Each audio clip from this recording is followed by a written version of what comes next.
네, 조금 전에 말씀드린 것처럼 오늘은 우리 교회가 세워진 지 14년째 되는 날이기도 하고 최초의 교회가 탄생한 날이기도 합니다.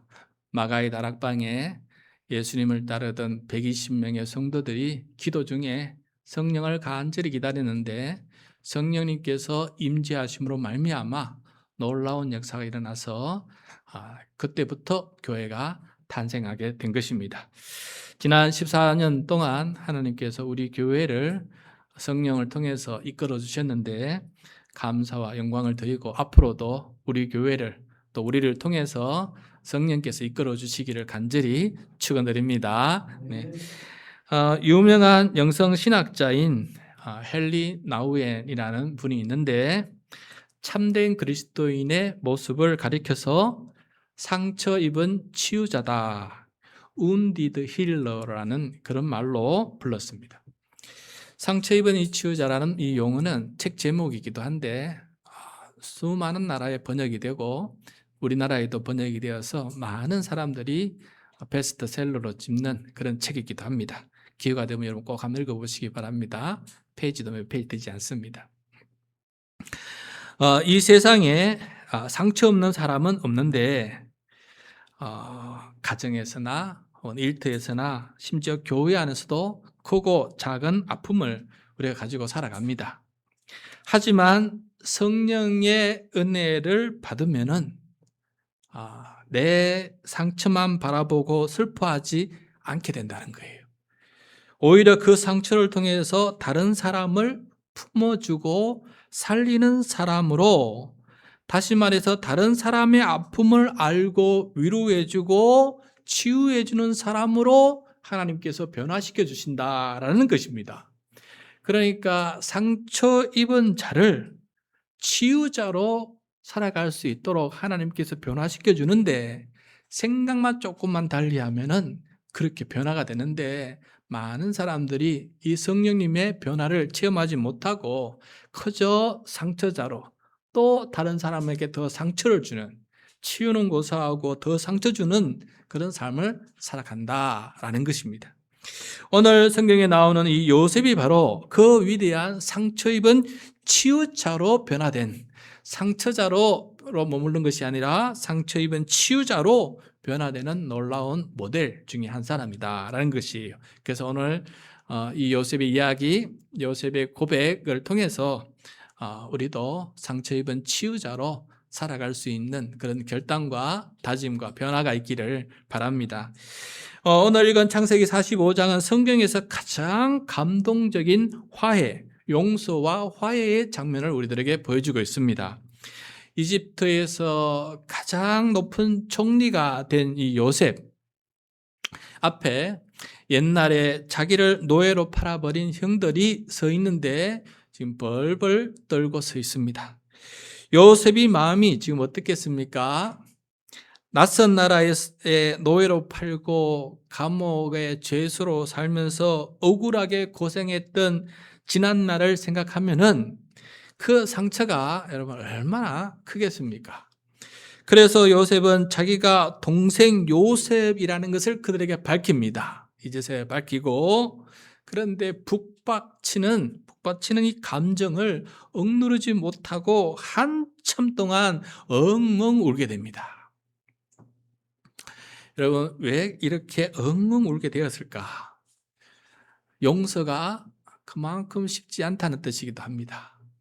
용서는 하는데 자기 삶을 뒤돌아보기에 그 삶 속에서 얼마나 힘들었는가, 그것이 다 생각나기 때문에 용서는 하되 마음에 이렇게 그것이 다 떠오르는 것이지요. 그래서 큰 소리로 울었습니다. 그리고 난 다음에 이 요셉은 형들에게 복수를 하지 않습니다. 상처를 받은 사람은 상처를 주게 되거든요. 그런데 상처를 받았음에도 불구하고 형들에게 상처를 주지 않습니다. 그런 형들에게 이렇게 고백을 합니다. 5절 말씀 우리 같이 한번 읽도록 하겠습니다. 시작. 그러나 이제는 걱정하지 마십시오. 자책하지도 마십시오. 형님들이 나를 이곳에 팔아 넘기긴 하였습니다만 그것이 하나님이 형들보다 앞서서 나를 여기에 보내셔서 우리의 목숨을 살려주시려고 그렇게 하신 것입니다. 자, 요셉은 자기를 억울한 피해자로만 생각하지 않았습니다. 피해자 프레임 속에 자기를 가두어 살지 않았어요. 비록 형들이 나쁜 짓을 했지만 그 일은 정말 나쁜 일이고 또 형벌을 받아야 될 그런 나쁜 일이지만 하나님은 그 나쁜 일조차 사용하셔서 이 요셉의 가족, 이스라엘 가족을 살리는 선한 일로 바꾸시는 기가 막히는 일, 기가 막히는 구원을 행하셨다는 것을 요셉이 깨닫게 된 것입니다. 하나님께서 이루어 가시는 그 큰 그림을 본 것입니다. 사람이 죄악으로 막 이걸 왜곡시키고 억누르고 피나게 하고 못서지를 해도 하나님께서는 그 가운데서도 최선의 결과가 나올 수 있도록 가장 아름다운 일이 만들 수 있도록 하나님도 열심히 그 가운데서 일하고 계신다는 것을 이렇게 요셉이 보게 된 것이에요. 성도 여러분, 우리에게도 저마다 아픈 상처를 가지고 있습니다. 지난 14년 동안 교회를 섬기며 또 각자의 삶에서 억울하고 힘든 밤을 여러분 보내셨을 것입니다. 하지만 우리 마음에 성령님이 오시면은 과거의 상처가 다르게 보입니다. 다르게 볼 수 있도록 도와주십니다. 내 아픔이 누군가를 살리기 위한 하나님의 도구가 될 수 있구나. 이런 것을 깨닫게 되고 과거의 상처가 무용지물이 아니라 피해만 아니라 저주가 아니라 그것이 보석처럼 사용될 수 있구나. 보배롭게 사용할 수도 있구나라는 사실을 깨닫고 우리가 하나님 앞에 감사하는 마음으로 가지게 된다는 거예요. 그때 우리는 상처 입은 피해자가 아니라 상처 입은 치유자로 변화가 된다라는 것을 오늘 깨닫게 됩니다. 요한 하리의 도둑맞은 집중력이라는 책이 있습니다. 2023년 인문분야 베스트셀러 1위인데 도둑맞은 집중력. 이 책은 현대인이 왜 깊이 생각하지 못하고 분노와 혐오에 쉽게 휩싸이는지를 분석을 합니다. 왜 오늘날 사람들은 깊이 생각을 못하고 쉽게 분노하고 혐오하는지 그 이유를 분석하는데 그 결정적인 역할을 하는 것이 스마트폰하고 SNS입니다.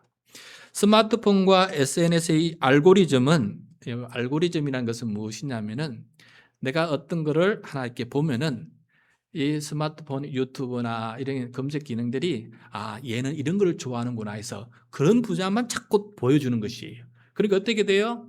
그 분야만 자꾸 알고 깊어지는 거예요. 다른 분야가 있다는 것을 모르는 거예요. 그래서 이 알고리즘 때문에 우리가 평온할 때보다 누군가를 미워하고 자극적인 분노를 느낄 때 우리의 집중력을 더 잘 빼앗아 가도록 설계해 놓았다는 거예요. 우리가 집중해야 될 것이 많이 있는데 이 알고리즘 때문에 특히 우리가 분노하고 미워할수록 어떤 것에 더 빠져도록 집중력을 그 속으로 다 빼앗아가 버린다는 거예요.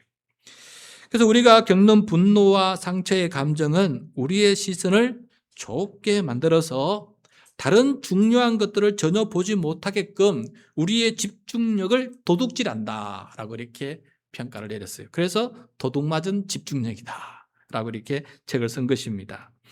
여러분, 형들 앞에 선 요셉이 만약에 과거의 상처와 분노에만 집중력을 빼앗겼다면은 그는 권력을 휘두르고 왕다음으로 가진 권력이 있지 않습니까? 권력을 휘두르고 가장 극심한 복수를 하는데 자신의 인생을 허비하지 않았겠습니까? 그러나 요셉은 자기 상처에 도둑맞았던 영적 집중력을 되찾아서 하나님의 선하신 섭리를 볼 수 있는 시선을 얻게 된 것이에요. 그래서 하나님의 시각으로 자기에게 벌어진 일들을 볼 수 있는 넓은 시야를 얻게 된 것입니다. 누군가를 미워하고 정죄하는데 에너지를 빼앗기지 않고 형들을 품어주고 생명을 보존하는 데 온 마음을 집중할 수 있게 된 거예요. 올바른 집중력을 행사할 수 있게 된 것이에요. 오늘 성령께서 강림하셔서 상처와 미움에 도둑맞았던 우리의 영적 시야를 넓혀주시고 생명을 살리는, 우리 모두의 생명을 살리는 일에 온전히 집중할 수 있는 우리 모두가 될 수 있기를 바랍니다. 네. 그리고 이 요셉의 용서가 참 대단한 이유가 있습니다. 요셉은 이집트의 권력 2인자였고 형들을 당장 벌 줄 수도 있는 큰 힘을 가지고 있었어요. 그런데 요셉은 사람들을 다 내보낸 다음에 총리의 그 화려한 권력을 다 벗어버리고 한 명의 동생으로서, 한 막내 11번째 동생으로서 형들 앞에서 엉엉 울게 됩니다. 권력을 내려놓고 형들과 똑같은 눈높이에서 그렇게 형들을 맞이하는 이 모습을 보게 돼요. 우리는 보통 내가 너보다 나으니까 용서해 줄게 하고 착각하기 쉽습니다. 내가 너보다 나으니까 용서해 주는 거야 라고 착각하기 쉬워요. 그러나 요셉은 형들에게 억지로 사과를 받아내거나 겁을 주지도 않았습니다. 오히려 형님들 이제 걱정하지 마십시오. 자책하지 마십시오 하면서 부드럽게 위로하면서 그들을 대하는 모습을 우리들에게 보여주고 있습니다. 여러분 2차 세계대전 당시에 나치 수용소에서 끔찍한 고문과 상처를 겪었던 코리 덴 붐이란 여사가 있습니다. 제가 한두 번 이 여사 이야기를 예화로 들었는데 전쟁이 끝나고 그녀가 어느 교회에서 하나님의 용서라는 제목으로 설교를 했습니다. 자기의 간증을 하면서 우리 용서해야 됩니다 하면서 그렇게 설교를 했는데 자기 수용소 시절에 그 수용소 시절에 자신과 언니를 가장 악랄하게 괴롭혔던 독일군 간수 한 명이 그 자리에 있었던 거예요. 설교를 마치고 그가 찾아와서 내가 그 사람이다라고 하면서 용서를 구하는 것입니다. 여러분 용서할 수 있겠습니까? 설령 내가 지금 용서에 대한 설교를 했음에도 불구하고 간증을 했음에도 불구하고 그 사람이 내 앞에 와 닥쳤는데 용서해 달라고 하는데 용서해 줄 수 있겠습니까? 여러분 용서는 함부로, 가해자는 함부로 용서해 달라고 말을 할 수 있는 자격이 없어요. 그냥 그 앞에 서 있어야 됩니다. 용서라는 말 자체를 가해자는 입에서 꺼낼 자격이 없어요. 그 상황을 바라보고 용서라고 말할 수 있는 사람은 오히려 피해자입니다. 피해자만이 할 수 있는 단어가 용서예요. 근데 여기 교만하게 용서해달라는 말을 자기가 먼저 해요. 하나님의 용서를 이용한 것입니다. 하나님께서, 예수님께서 그렇게 용서해 줬으니 너도 날 용서해, 이런 식으로 용서를 억압하는 모습을 보인 것이죠. 그때 그녀는 마음속에 하나님 앞에 부르짖었다고 합니다. 주님, 제 힘으로는 저 사람을 도저히 용서할 수 없습니다. 제게 주님의 용서를 부어주십시오. 그녀는 자기 죄를 용서해 준 주님 앞에 그 독일군 죄인과 함께 나란히 섰습니다. 나는 더 의로운 존재도 아니고 나는 더 값진 존재도 아니고 또 동일하게 십자가 앞에 서서 나도 죄인이요 그 사람도 죄인이요 나란히 서서 하나님 앞에 기도드립니다. 제게 용서를 부어주십시오. 그러자 그 순간에 성령님께서 그녀의 마음에 임하셔서 힘을 주시고 위로해 주시고 화해할 수 있도록 도와주셨어요. 그래서 그녀는 손을 기적처럼 뻗어서, 움츠리고 있던 손을 뻗어서 그 형제를 손을 잡으면서 형제여 당신을 온전히 용서합니다 라는 그런 고백을 할 수 있게 되었다라는 것입니다. 여러분 우리 교회 안에도 이런 모습이 가득하면 좋겠습니다. 누군가를 품어주고 용서하는 것은 내가 완벽해서가 아닙니다. 내가 잘나서도 아닙니다.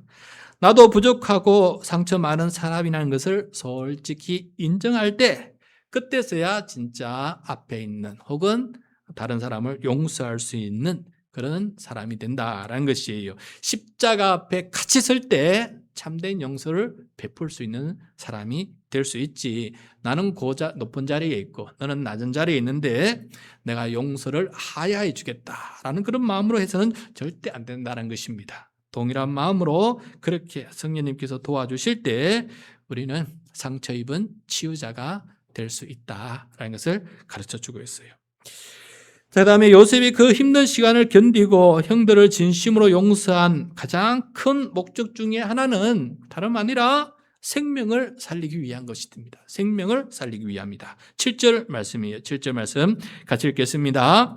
하나님이 나를 형님들보다 앞서서 보내신 것은 하나님이 크나큰 구원을 베푸셔서 형님들의 목숨을 지켜주시려는 것이고 또 형님들의 자손을 이 세상에 살아남게 하시려는 것입니다. 요셉은 가족들을 가뭄에서 살려내시려는 하나님의 큰 계획을 알고 그 계획에 자기가 귀하게 쓰임받았다는 사실에 얼마나 감사하고 있는지 모릅니다. 버림받은 존재가 아니라 내가 보배롭게 쓰임받았구나. 뒤돌아보니까 나는 버림받고 하찮은 존재가 아니라 오히려 하나님께서 그 상처를 통해서 나를 이렇게 귀하게 사용하고 계셨구나 하는 사실을 깨닫게 된 것이죠. 이 놀라운 사실을 깨닫자 요셉 자신의 상처도 아무렇고 형님들을 진심으로 안아줄 수가 있게 된 것입니다. 15절입니다. 15절 시작. 요셉이 형들과도 하나하나 다 입을 맞추고 부둥켜 안고 울었다. 그제서야 요셉의 형들이 요셉과 말을 주고 받았다. 여러분, 성령 강림주일의 진짜 의미가 무엇이겠습니까? 예수님께서 돌아가셨을 때, 십자가에서 달려 돌아가셨을 때 제자들은 배반하고 다 도망가 버렸어요.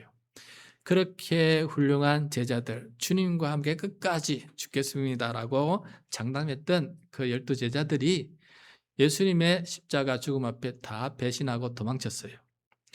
그리고 사람들이 또 어떤 일을 할지 몰라서 무서워서 문을 잠그고 숨어 지내고 있었습니다. 그때 성령님께서 그들을 찾아가 주셔서 놀라운 공동체로 변화시켜 주셨습니다. 그리고 난 다음에 밖으로 나가서 그 제자들은 담대하게 죽음을 불사하고도 복음을 전하는 사람으로 바뀌었고 수많은 사람들을 살리는 최초의 복음 전도를 하는 교회, 영원한 생명을 주는 그런 생명을 살리는 교회가 탄생하게 된 것입니다. 성령님이 하시는 가장 중요한 일은 바로 이렇게 생명을 살리는 일이다라는 것을 우리에게 가르쳐주고 있습니다. 우리 교회가 창립 14주년을 맞이하면서 품어야 될 꿈이, 비전이 있다면 바로 이것이다 하는 생각을 해보게 되었습니다. 이 메마른 세상에서 우리는 상처받은 사람들의 든든한 피난처가 되어줘야 된다라는 것입니다. 물론 그 피난처는 우리 주님만이 할 수 있는 일입니다.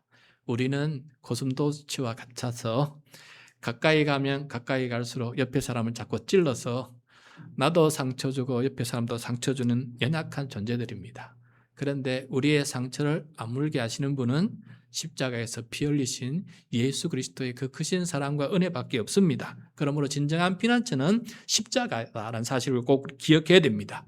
그리고 우리의 상처난 것을 치유할 수 있도록 바꾸시는 하나님의 놀라운 능력이 우리 가운데 나타날 수 있기를 바랍니다.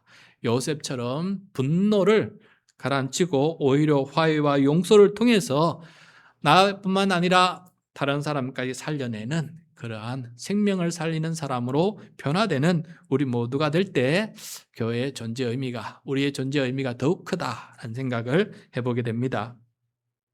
여러분, 제가 찬양할 때마다 통기타를 들고 찬양을 하는데 아름다운 소리를 내는 이 통기타를 한번 생각해 보십시오.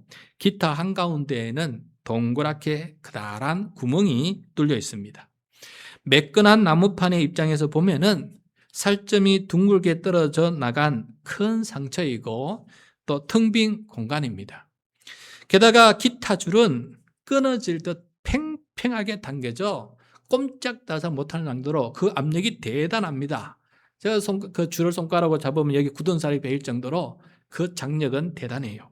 그것을 이 기타는 그 아픔을 ቁ꾸니 견뎌야 돼요. 만약 기타가 이 둥근 상처 구멍이 없고 꽉 막혀 있다면, 그리고 이 줄의 장력을 포기하고 줄을 가지고 있지 않다면은 아무런 소리를 낼 수가 없습니다. 두드리면 벅벅하는 소리밖에 나지 않습니다. 속이 텅 비어 있고 살점이 떨어져 나간 그 상처가 있기 때문에 기타는 사람의 영혼을 울리는 깊은 아름다운 소리를 낼 수 있는 것입니다. 여러분, 우리의 삶도 비슷하다는 생각을 합니다. 우리가 겪은 고난, 내 마음에 깊게 파인 상처와 빈 공간들은 나를 망가뜨리는 저주가 아닙니다, 여러분. 그 모든 것들은 저주가 아닙니다. 하나님 앞에 있을 때에는. 성령님이 우리 마음의 줄을 연주하실 때 내 안의 상처는 오히려 하나님의 은혜를 가장 크게, 가장 깊이 울려 퍼지게 만들 수 있는 은혜의 울림통이 될 수 있다는 것이에요. 눈물을 흘려본 사람만이 다른 사람의 눈물을 닦아줄 수 있는 힘이 있어요. 아파본 사람만이 다른 사람의 아픔이 얼마나 큰지를 알고 그 아픔을 이해해 줄 수 있는 사람이 될 수가 있어요.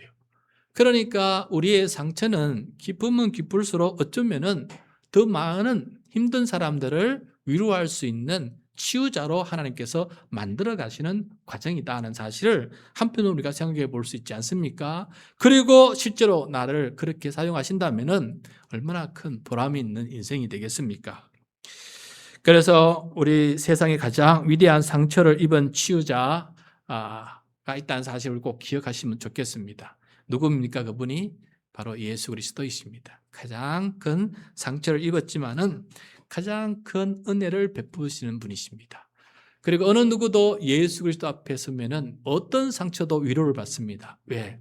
그만큼 큰 아픔과 버림받음과 상처를 경험해 본 사람이 없기 때문에, 죽음을 경험해 본 사람이 없기 때문에 예수 그리스도의 십자가 앞에서 누구든지 그 상처가 위로를 받고 힘을 얻게 됩니다. 또한 부활 승천하셨기 때문에 어떤 사람도 줄 수 없는 그런 큰 위로와 소망을 만들어 주십니다. 그래서 예수님은 이 세상에서 가장 큰 위대한 상처 입은 치유자로 우리에게 살아계십니다. 이제 앞으로 14년 지났으니 앞으로 15년, 16년, 17년 계속해서 이어질 것입니다. 요셉처럼 우리 교회가 상처받은 치유자로서 하나님의 은혜를 전달하고 또 많은 사람의 생명을 살려내는 그런 아름다운 사명자로서, 피해자가 아니라 상처자가 아니라 오히려 사명자로서 또 치유자로서 살아갈 수 있는 우리 모두가 될 수 있기를 간절히 축복합니다.